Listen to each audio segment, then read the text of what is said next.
और हरियाणा में आज एचसीएस की परीक्षा है। 8 जिलों में 337 सेंटर बनाए गए हैं। 2 शिफ्टों में एचसीएस का एग्जाम हो रहा है। सुबह से ही परीक्षा केंद्रों पर भीड़ है और सख्त सुरक्षा है। हर सेंटर पर सीसीटीवी से निगरानी की जा रही। परीक्षा केंद्रों के आसपास धारा 144 लागू की गई है।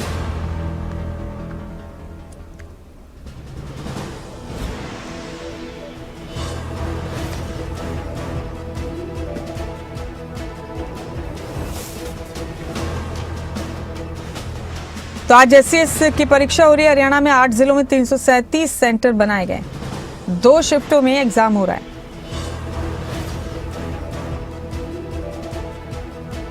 गुरुग्राम से मेरे साथ हमारे ब्यूरो हेड करण जयसिंह जुड़ चुके हैं। करण, एचसीएस का इम्तिहान है आज।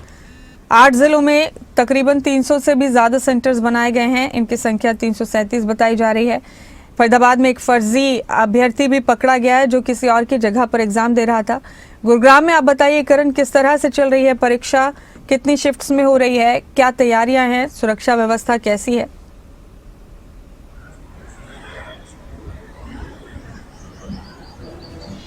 बिल्कुल मुमताज, देखिए 2 सत्र में ये परीक्षा हो रही है। पहला सत्र जो है वो खत्म हो चुका है और दूसरे सत्र के लिए जो छात्र छात्राएं हैं वो अब परीक्षा केंद्र में पहुंचना शुरू हो गए हैं, क्योंकि 3 बजे सत्र की शुरुआत होगी। और गुरुग्राम की अगर मैं बात करूं तो गुरुग्राम में 56 सेंटर्स बनाए गए हैं और तमाम सेंटर्स पर धारा 163 जो है वो लागू की गई है। ड्यूटी मैजिस्ट्रेट तैनात किए गए हैं मुमताज। 13 ड्यूटी मैजिस्ट्रेट गुरुग्राम में लगाए गए हैं जो अलग अलग जगह जहां पर परीक्षाएं चल रही हैं वहां का दौरा कर रहे हैं।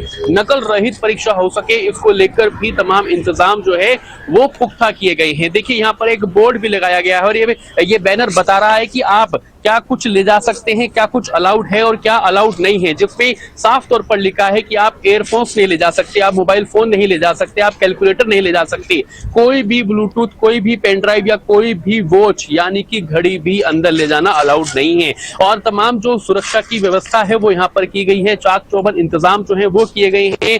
छात्र छात्राएं 3 सत्र जो है वो शुरू हो जाएगा, उसके लिए अभी से ही सेंटर्स पर पहुंच रहे हैं। एडमिट कार्ड्स लेकर उनको एडमिट कार्ड देखने के बाद ही अंदर जाने दिया जा रहा है। उनका आधार कार्ड जो है वो भी उसकी भी जांच की जा रही है। एक पहचान पत्र, उनका एडमिट कार्ड होना बहुत जरूरी है। उसके बाद ही छात्र छात्राओं को परीक्षा केंद्र में अंदर जाने की अनुमति दी जा रही है। गुरुग्राम की अगर मैं बात करूं तो गुरुग्राम में 56 हैं और एक कंट्रोल रूम बनाया गया है गुरुग्राम के विकास सदन में। कंट्रोल रूम में तमाम जो सीसीटीवी कैमरे लगे हुए हैं उनके फुटेज को देखा जा रहा है। कंट्रोल रूम से ही कोई अगर किसी को परेशानी हुए उनके फुटेज को देखा जा रहा है। कंट्रोल रूम से ही कोई अगर किसी को परेशानी हो रही है तो वहां पर वो कॉल कर सकता है। टोल फ्री नंबर जो है वो भी जारी किए गए हैं। उन टोल फ्री नंबर पर अगर किसी को कोई परेशानियों का सामना करना पड़ रहा है तो उस टोल फ्री नंबर पर वो अपनी परेशानी बता सकता है।